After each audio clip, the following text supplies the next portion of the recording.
Greetings everyone! My name is Visuazath and I welcome you to another game analysis video.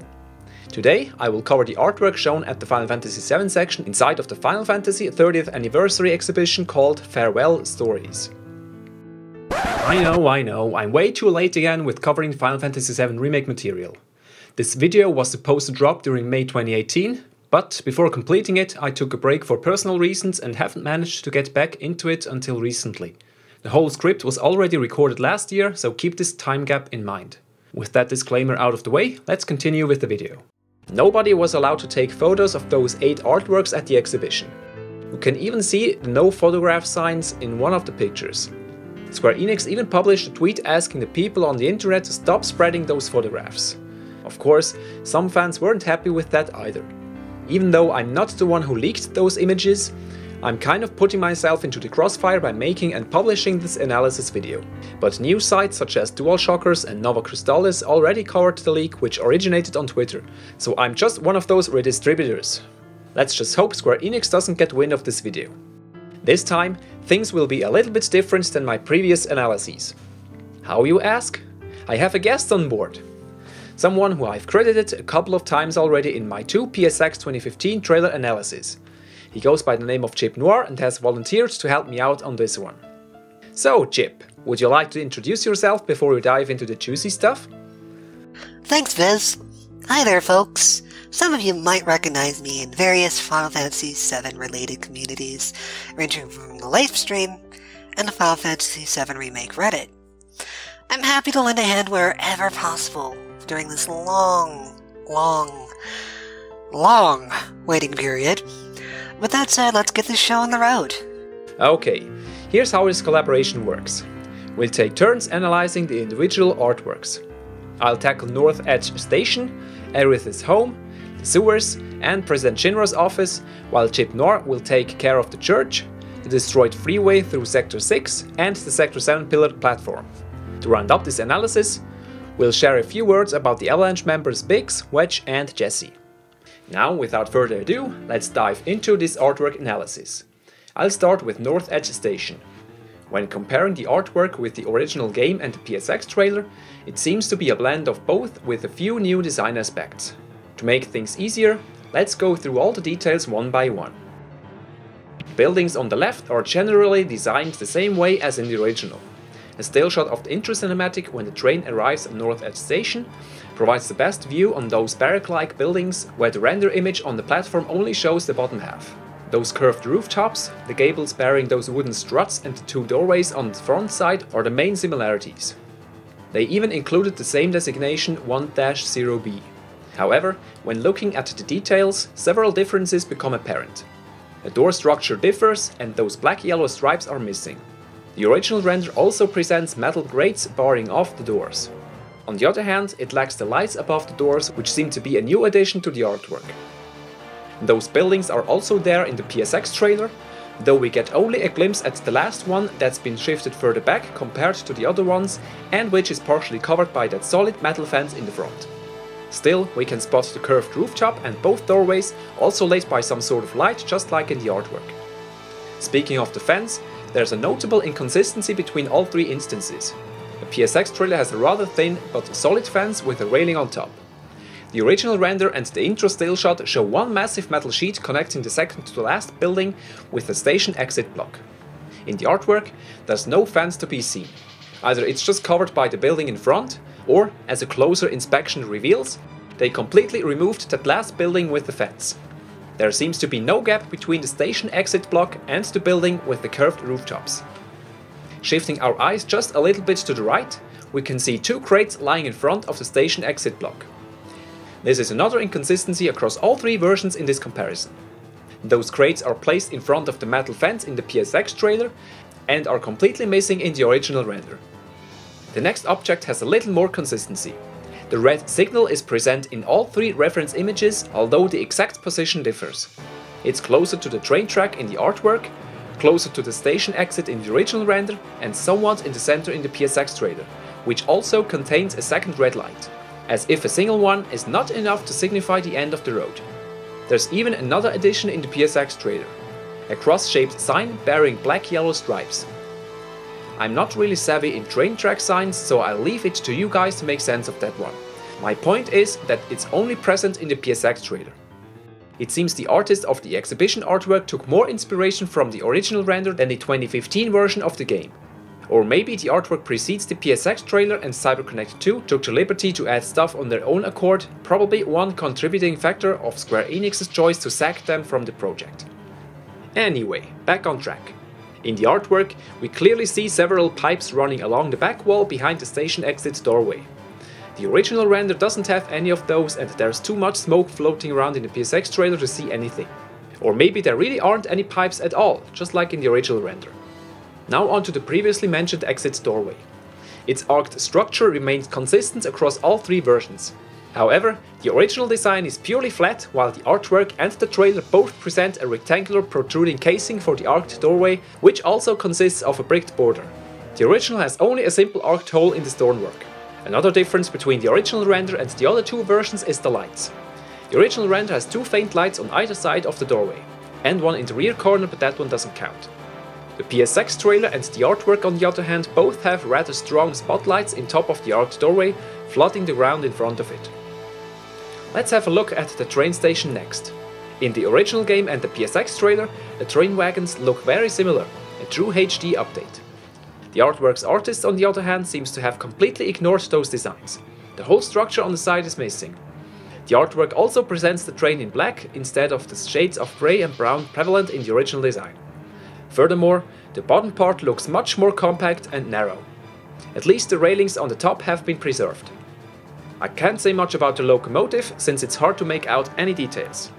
Instead, let's check out the train station platform. Again, the original render and the PSX trailer are designed in a very similar fashion. Segmented concrete, a thick orange strip near the edge, and a complementing parallel white strip which exposes gaps in the PSX trailer as opposed to the original render. As with the train, the artists had their own vision of the platform. The floor concrete is missing the lateral segmentation, the orange strip is gone, and the white strip remains narrow and gapless. There's even a manhole adorning the otherwise bland concrete platform. While the lateral segmentation might be gone, we at least have longitudinal cracks along the platform. Looking at the background behind that walkway and the wall, we can see some interesting details. In the original, we see another wall behind the clock tower, signifying the border and the area behind the security door. And behind that wall, there's that huge segmented and rounded border connecting the reactors and splitting the sector cities from the outer plates, which seem to only consist of random lights and structures. When looking at the PSX trailer image and the artwork, we see several buildings behind the back wall of the area with the clock tower instead of the plate rim connecting the reactors. Does that mean the plates and the cities on top are much bigger now? What happened to the huge city border? I guess we're left to speculate until the next trailer. Very interesting are those horizontal struts above the train station. Neither the original render nor the PSX trailer show any signs of those. However, when watching the Crisis Core intro cinematic, where Zack travels to North Edge Station on top of the train, we see very similar struts just outside of the train station. They even bear two spotlights each, just like in the artwork. I wonder if they're supposed to be there in the remake, or if that artwork is just meant as a guideline for the whole area design. To round up this artwork, let's take a gander at the reactor. When comparing it to the one in that short FMV when Cloud runs through the open security door, it seems that the artist tried to be as faithful to the original design as possible. Every single detail is almost exactly the same. The kanji in the front, Shinra logo on the side, the indented lines around the kanji label, the general shape, the dual layer exhaust cap or whatever it's called, and so on.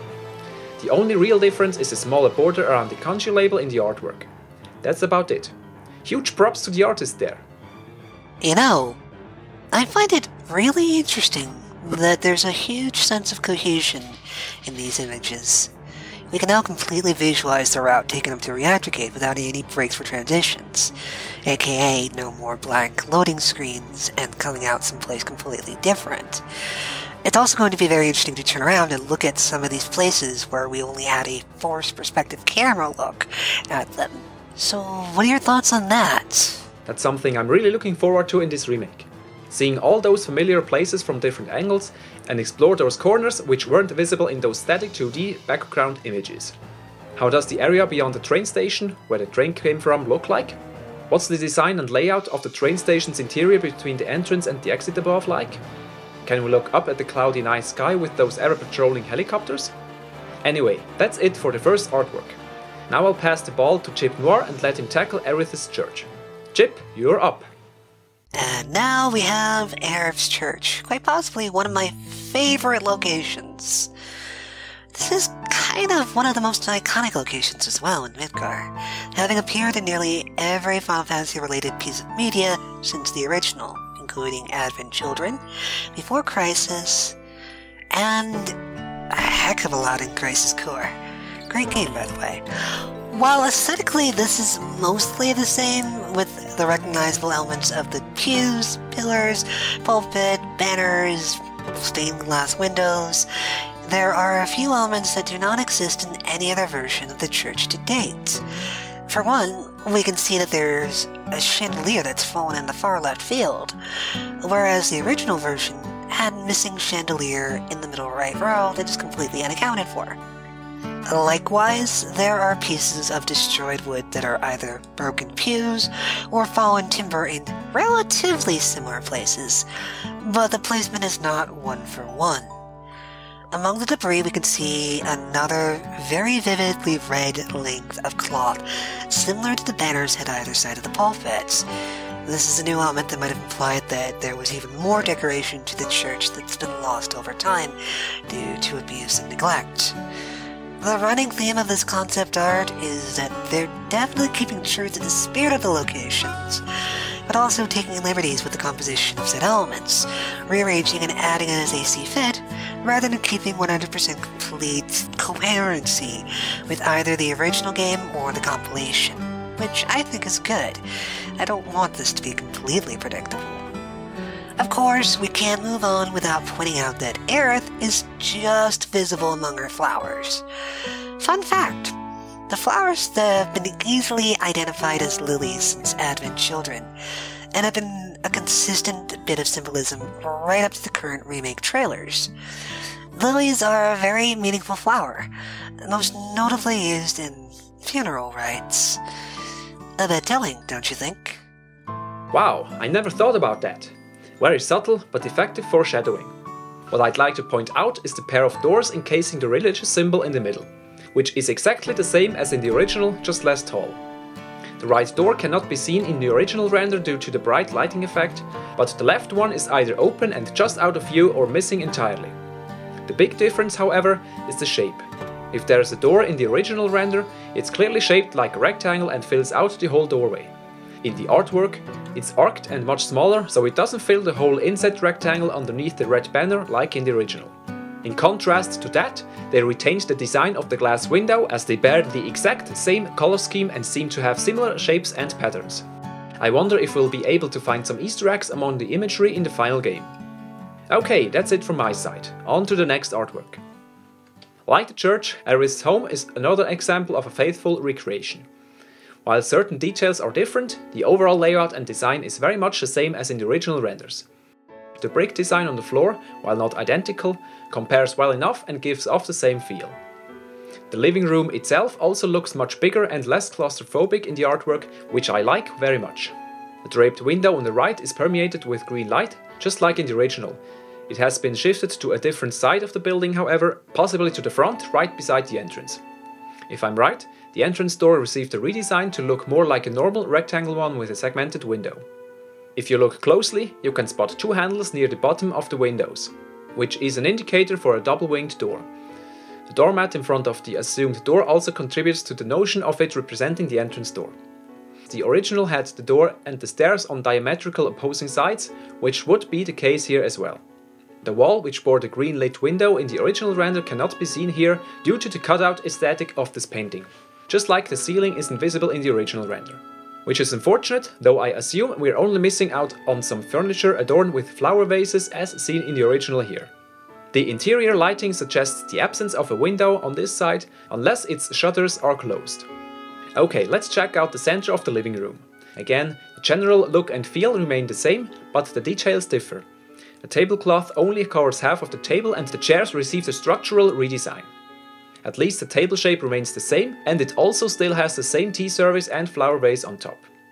There are also still 3 chairs in the same position surrounding the table. What did slightly change, however, is the relative position of the table and the chairs compared to the hexagonal carpet underneath. In the original render, a table is placed towards the left of the carpet, while it's centered in the artwork. The pattern in the white area of the carpet has also changed. It doesn't really bother me though, since the overall look and color scheme of the carpet remains the same. What's completely new is the chandelier above the table. Though to be fair, we don't see the ceiling at all in the original render, so it might have always been there for all we know. The rest of the interior has changed to a much higher degree. While there are still several details that remain mostly identical, like the TV and some of the flower vases, many pieces of furniture have been either redesigned or moved around. There are even entirely new additions to the house, most notably the kitchen. That little alcove in the original render had to make way for a much needed kitchen area. How were Aerith and Elmira even able to cook back then in the original game? Anyway, the cabinet from the alcove is now standing in the kitchen right beside the old furnace, which has its own chimney. That small rack with the flowers on top got moved next to the TV dresser, where we can also see 2 new photo frames that weren't present in the original render. A dresser opposite to the cabinet now stands underneath the new window next to the entrance. The objects on top of it have also changed from tableware to rectangular items. The shelf above the new window also wasn't there in the original, although that one seems to carry some stacked plates. Another addition is the hutch dresser or china hutch just outside of the kitchen. Its content is hard to see here, but it looks like a combination of silverware and books. Speaking of kitchen, let's have a closer look. It's pretty big yet very simple. Besides the huge kitchen cupboard which contains your ordinary tableware and kitchen utensils, there's not much to see. What's interesting, however, is that small window in the middle right behind the stove. Maybe its purpose is to air the kitchen while cooking, since they certainly don't have a steam outlet installed. It also lets in a small amount of daylight.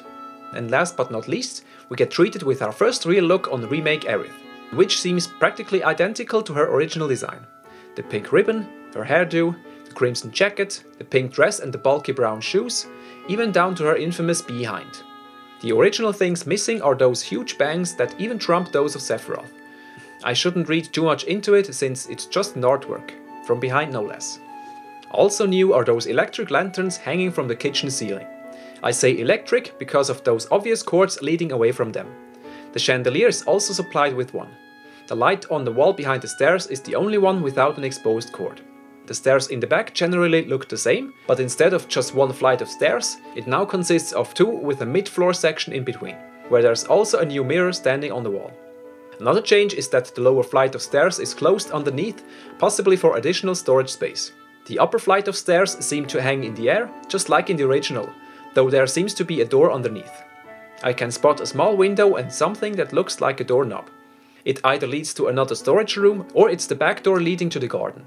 I assume it's the latter due to the faint light shining through the small window. The last thing I'd like to point out is the ceiling, which we were never able to see in the original game. It's made completely out of wood and is supported by several beams running across. It fits the country style of the house very well. Okay, that's it from my side. Chip, do you have anything to add here? The thing that leaps out at me the most here is the amount of wiring in the house. I know that sounds funny, but hear me out. The rustic quality might make you think that Aerith and Mrs. Gainsborough were living off the grid. I mean, Aerith is an ancient, she's kind of going to be anti-Shinra and anti-Mako by default, but it's very clear that they have Mako-powered lighting, and wires that are neatly strung across the ceiling. In fact, everything about the house is very neatly structured, right down to the architecture itself. This could possibly imply that the house is historical, rather than slapped together like their neighbors, and maybe one of the last traces of the city that predates Midgar's plates, like the church and the sector park. Man, Aerith's house looks really cozy. I'd be willing to bet that there's a nice Gishal green pie baking in the oven. Yum! Yes, that's something I found quite interesting even in the original. The rest of the Sector 5 slum is straight up a shanty town. Every building is put together using scraps and other construction remains. Aerith's home seems to have been entirely unaffected by Midgar's history. Alright then, next up are the Sector 6 Freeway ruins. Hit it, Chip! Not moving too far away from Aerith's home, we see the Sector 6 slums. This was one of those images that was a huge mystery to the speculative community, with many of us guessing that perhaps it was a view of an underground tunnel leading out from the reactor's underworks and leading out onto some part of the upper city. It turns out we were way off. Once we got a higher definition picture, it got pretty clear that we were looking at the road leading from Sector 5 to Sector 6. We can see familiar unique elements like the crane on the right and the abandoned giant robot hand right next to it. What's still difficult to tell is what the visible terminus actually is. We can see some sort of stacked for space cyberpunk-inspired location. If it's Wall Market, then we'd be bypassing the familiar Sector 6 park. If it's looking back at Sector 5, then the location has had a major change in design aesthetic. Although the same could be said of Wall Market as well, as that location didn't have multi-story structures either. On the whole, the biggest thing to take notice of is the intended scale of everything. Over on the left, we can see a tiny characterization of Cloud who is holding his sword in the wrong way. Glaring canonical errors aside, it's very striking as to just how small he is, compared to the scale of the area around him. What was once a simple puzzle area, where you had to take the right path in order to progress, is now a very straightforward, but very challenging vertical expedition. This is a trend we're going to see with all the rest of the art as well. Bigger scale, more verticality, and overall just a hell of a lot more detail and scope. Makes you wonder just how high the Shinra HQ stairs are gonna reach, doesn't it? Oh, don't remind me. I'm expecting 120 flights of stairs, 2 for each floor. A nightmare! Anyway, back to the Freeway. When comparing both versions, the original and the artwork, we can see a big difference in overall design. The weird planked wall with all those posters is completely missing in the artwork. The way the destruction is presented also differs quite a bit. The original had several pieces of the road merely elevated, very basic. The artwork on the other hand has a rather random destruction pattern which gets worse the farther you look. On another note, it seems they changed this road to a tunnel. Might have been one in the original as well, though there's nothing really indicating at the tunnel. In the artwork, it's very apparent. The crescent shape of the ceiling, the pipes and cords running along the walls and hanging from the ceiling speak for themselves. There doesn't seem to have been a very thick layer on top of the tunnel, as daylight, or floodlight, take your pick, seeps through destroyed parts of the ceiling. Furthermore, we're looking at 2 lane pairs, separated by a median barrier, whereas the one in the original only consists of 4 simple lanes. There's also left-hand traffic as indicated by the arrow and the word reading "only" on the inner lane. We can also spot some other minor differences, like the change from a crane to a digger and the placement of that metal strut-like thing underneath the giant robotic hand, which change position and orientation. The spiked tire on the other hand is nowhere to be seen, unfortunately. Isn't that the piece of a motorball model by any chance? As Chip mentioned, the town at the end of the tunnel doesn't really look like neither Wall Market nor the Sector 5 slums. Now, let me present you my own theory about this. First, the playground is the next stop after this area, meaning we most likely won't be able to travel farther straight ahead than the visible debris. Meaning we will probably have to exit this tunnel to the right, behind and above the digger, which leads our heroes to the playground. From there, we'll travel further to Wall Market to save Tifa. Now, I don't think what we see here in the background is actually Wall Market. The buildings are too tall, multi-storied and in general doesn't feel like Wall Market. But what is it then? Remember the huge sector checkpoint door behind the playground, where Tifa's carriage rides through? That's the door to Sector 7. If the playground really lies behind the exit to the right, the town scene here might actually be Sector 7. Looking at the E3 trailer footage and the background renders from the original, we can see that Sector 7 indeed does have multi-storied buildings. Furthermore, if we look even closer, we can see what looks like one of the plate pillars with the staircase behind the buildings. Sure, maybe I'm just reading too much into this, but think about it. Cloud wants to get back to Sector 7 and this destroyed tunnel leads to Sector 7. But for some reason, the way is blocked off further ahead and they have to find a way around through the playground where they see Tifa, which changes up their plans. Seeing the Sector 7 plate pillar in the background is also very nice foreshadowing, and Cloud gets to see Sector 7 one last time before the platefall. The choice of this artwork makes much more sense this way in terms of the exhibition's theme of farewells. Aerith dies. President Shinra dies. The Avalanche members die. The Sector 7 reactor gets blown up. The Sector 7 slums get squished. And the Sector 7 plate pillar explodes. We have to say our farewells to all of those people and places. The only odd one out is the piece depicting the sewers. I just cannot think of one thing that can be connected to a farewell there besides us eliminating Don Corneo's pet. Ah well, maybe you guys have an idea. In the meantime, let's have a closer look at the aforementioned sewers. This artwork here shows many differences compared to the original area. For reference, it depicts the sewers between Sector 6 and 7, a small section from below Don Corneo's trapdoor to a manhole in the train graveyard. The first screen from the original area is still recognizable in this artwork, however. It's still L-shaped, the walls are made of bricks, albeit with a slightly different color tint. There are still pipes running along the walls and the lamps remain as well, though the lantern-like design had to make way for downward spotlights. Those small staircases are also present in the artwork, just placed differently. And that's where the similarities end. Some objects are even missing, like the grates in the water for rough filtering, and there seem to be no ladders around for entering or exiting the basin. Speaking of which, the dimensions have been increased significantly. While the original renders portray the sewage like a creek, the artwork contains an actual basin. Also, the elevated walkways only exist on one side compared to the original, where they are present on both sides of the sewage.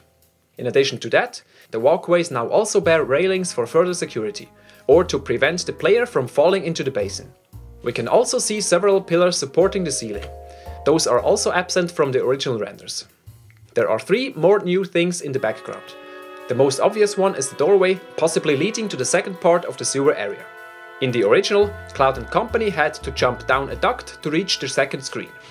Either they are saving that for a later segment, or they got rid of that duct entirely. On the left and right side of this room, we can make out 3 large pipe openings in total, where water is flooding from and into the basin. Now it gets juicy. Do you see the large hole in the back wall and the debris lying around in front of it? Looks like something broke through the wall and into this room. Remember that blue monstrosity called Apps? We never see it attacking the group in the original game. We merely hear it growling before the screen transitions to the battle screen.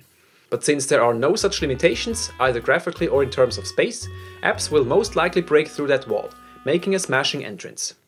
Remember his tsunami attack? I assume those pipe openings come into play during the fight against Apps. Whenever he summons forth the water from one of those pipes, you better not be standing close to it.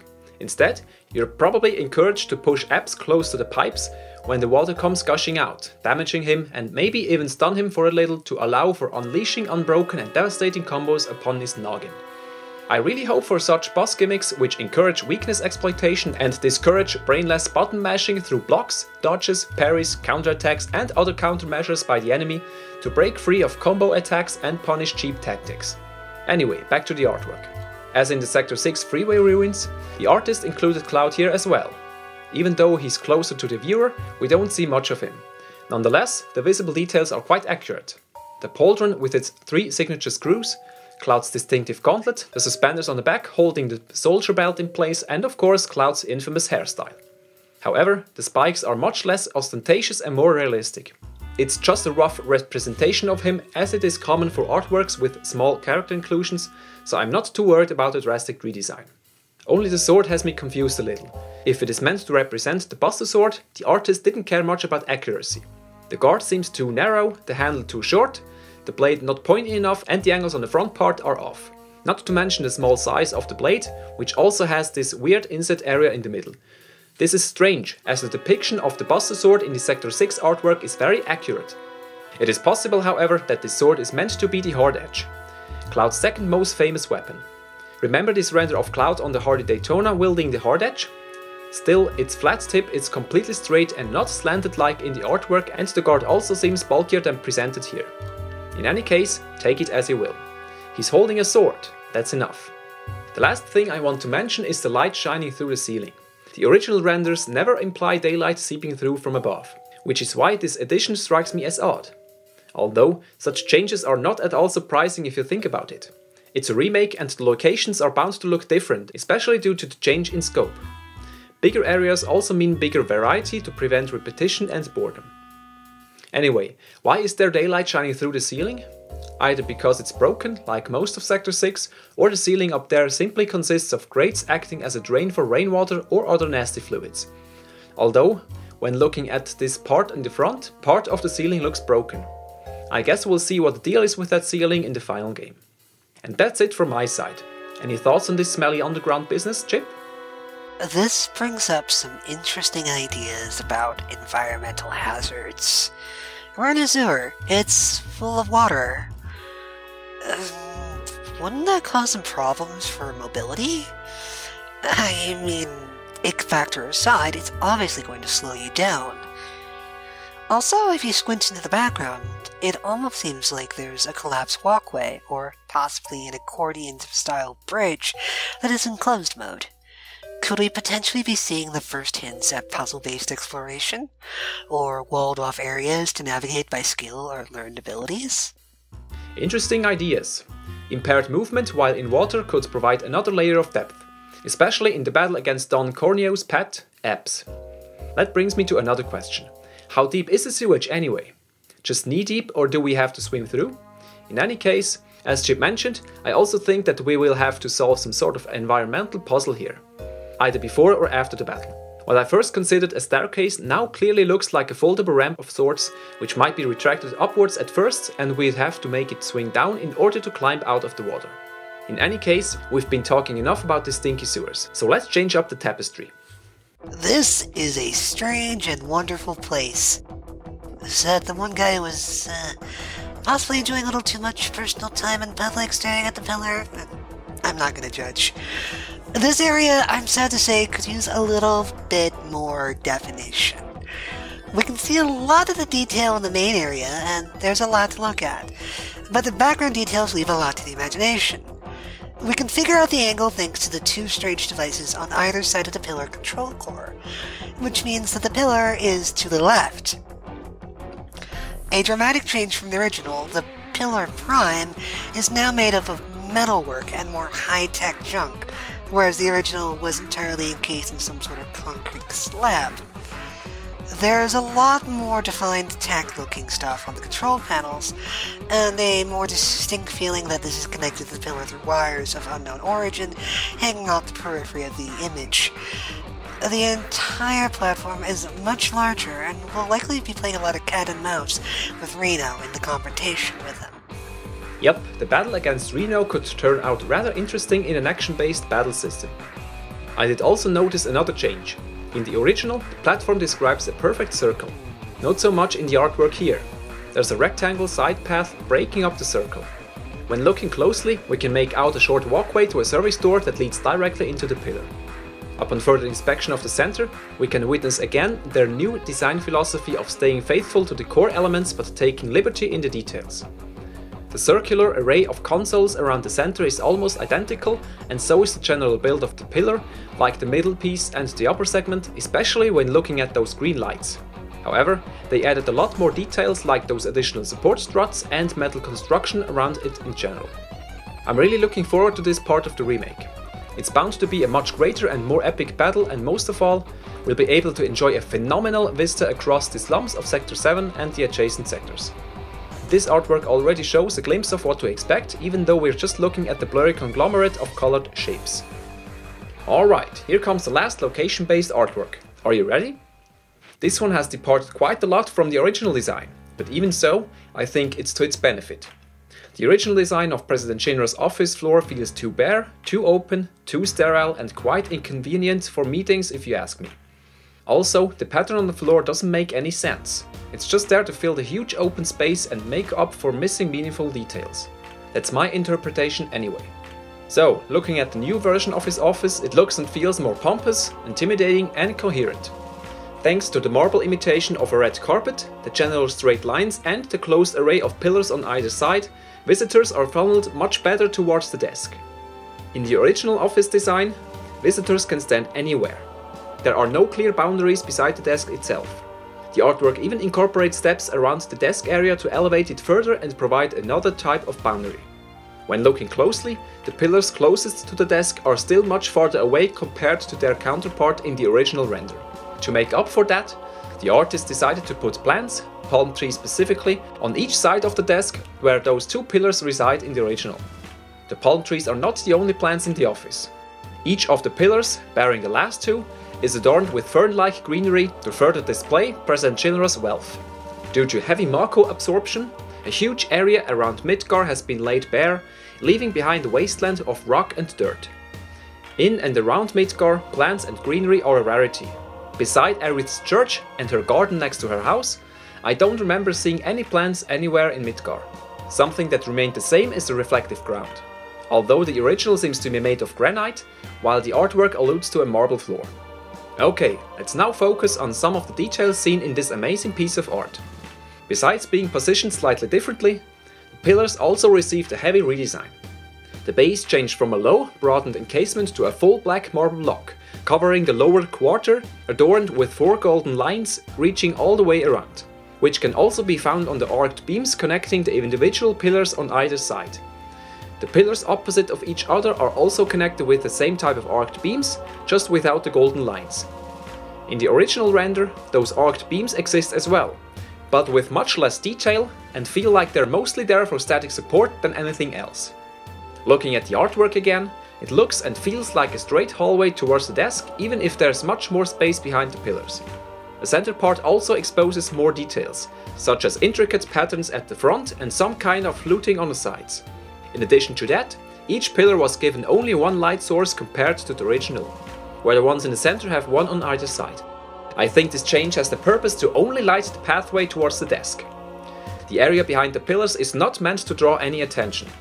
Comparing the lamps on the pillars, the original has only a single light attached to each pillar. In the artwork, we can see 3 shades on each lamp instead of 1, contributing even more to the ostentatiousness of this very office. Moving on to the ceiling, there are even more improvements over the original, where the ceiling consists of a very repetitive simple pattern which looks rather boring in my opinion. In the artwork on the other hand, the ceiling seems to be made of the same material as the floor and bears the same general pattern to complement its counterpart, namely the stripes on the side and the wide unicolored center. Next in line is the President's desk. To match the rest of the new office look, the desk has changed from silver to black and has received golden lines as well. The original design is much wider and has that inset line in the middle of the huge bezel, which also contains those blue streaks of light. It also sports those 2 rectangle light pads, probably to light the area in front of the desk. The remake's version of the desk has none of that. The upper part's bezel is narrower and has a much steeper angle, which makes the desk look much more practical and elegant compared to the original design, which looks more like a spaceship than anything else. Another difference is the number of CRT monitors on the desk. In the artwork, we see only 2 of them, whereas the original contains a whopping 6 pieces. Maybe there are some flat screens on the desk itself, only visible to those sitting or standing behind it. Completely new are the sculpture behind the desk and those glass pillars on either side. That abstract sculpture is probably meant as an extension of President Shinra's throne to further emphasize his power and grasp over the whole Shinra Empire.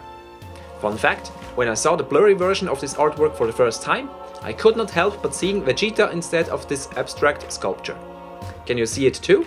I bet you do. Anyway, those 6 glass pillars seem to be inspired by those 6 light blue illuminated rectangles on the floor behind the desk in the original render. As many other details in the original, those 6 stripes don't really serve any purpose and are just there to look cool for the player. The new office design on the other hand makes an effort to incorporate every single detail into the whole picture for visual storytelling. Looking closer, it seems that those 6 glass pillars are standing on some sort of foundation which separates the area behind the desk even more from the rest of the office. On top of that, they also add to the intimidating picture of the president's throne. The more I look at it, the more I notice the difference between the original and the remake version of this office.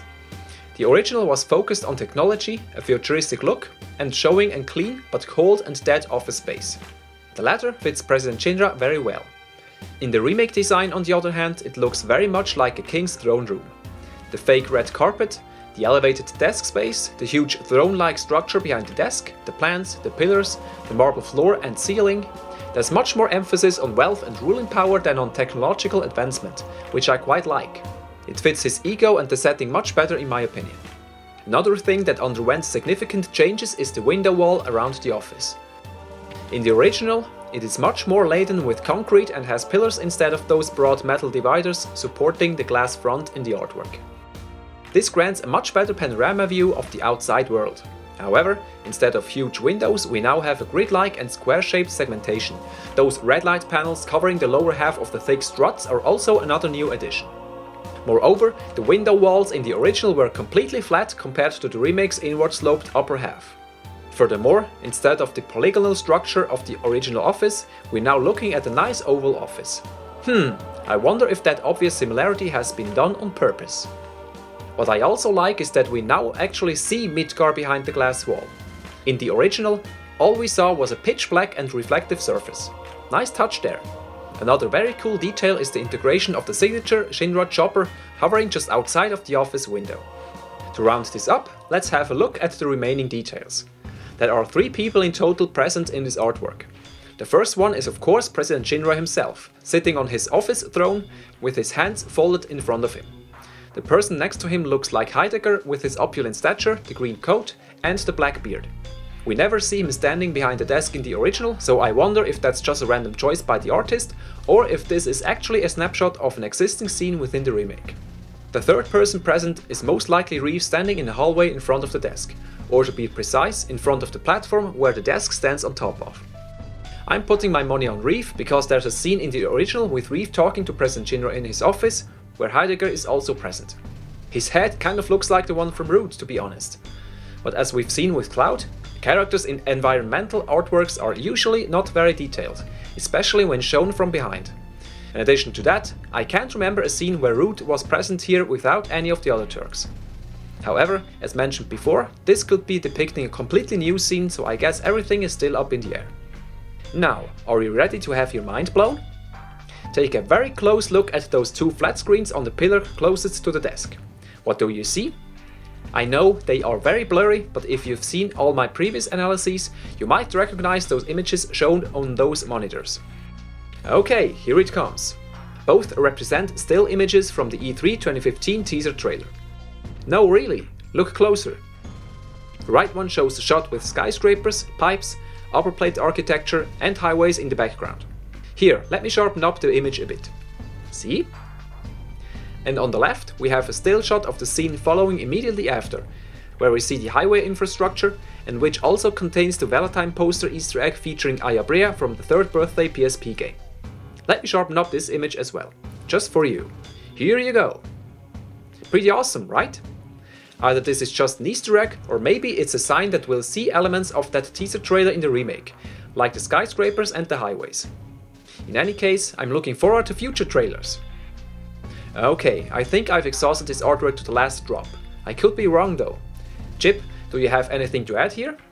I'd point out that we do see greenery in the Shinra employee cafeteria in the original game, but that's about it.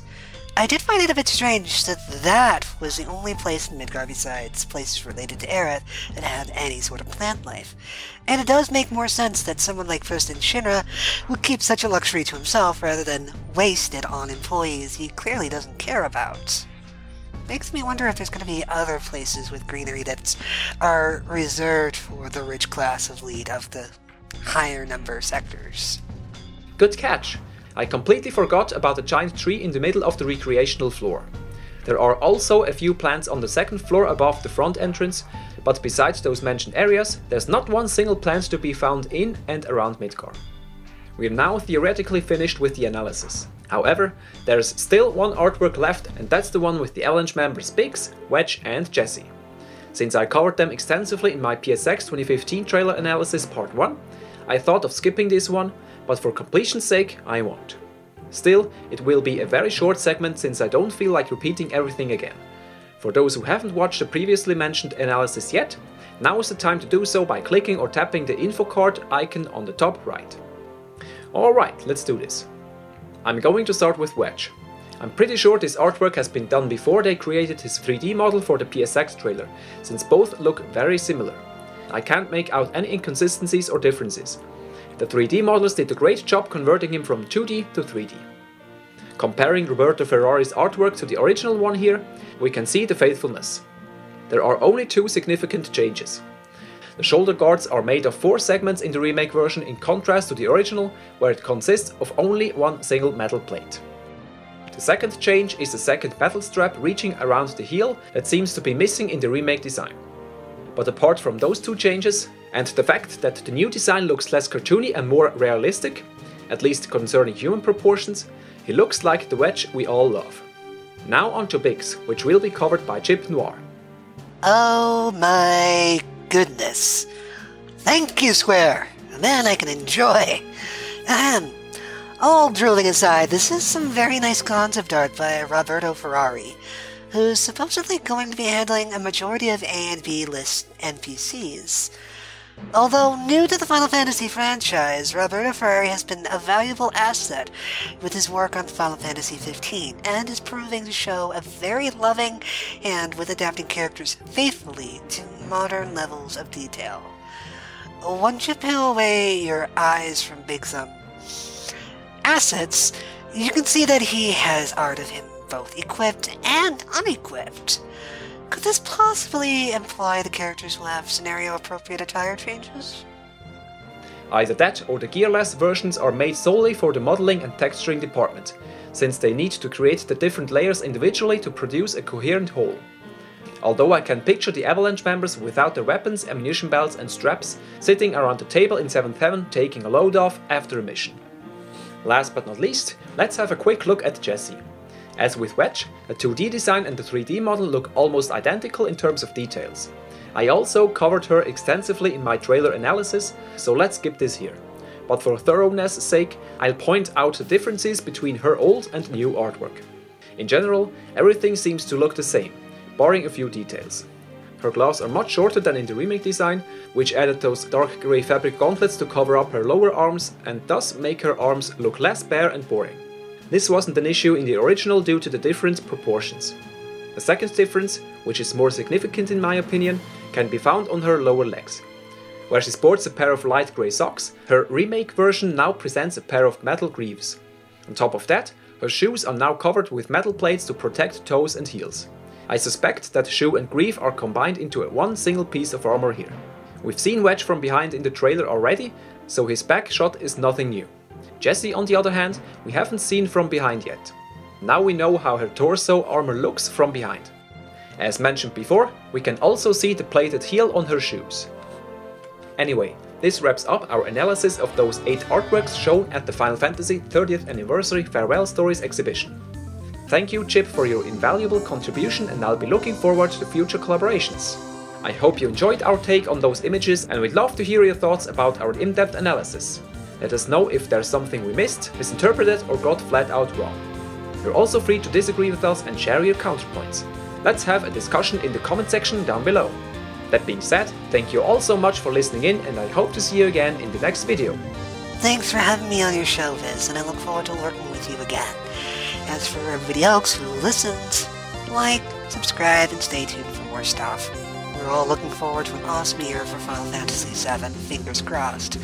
This is Chip, signing off. Ciao! And always remember, stay safe and take care. Zubazat, signing off.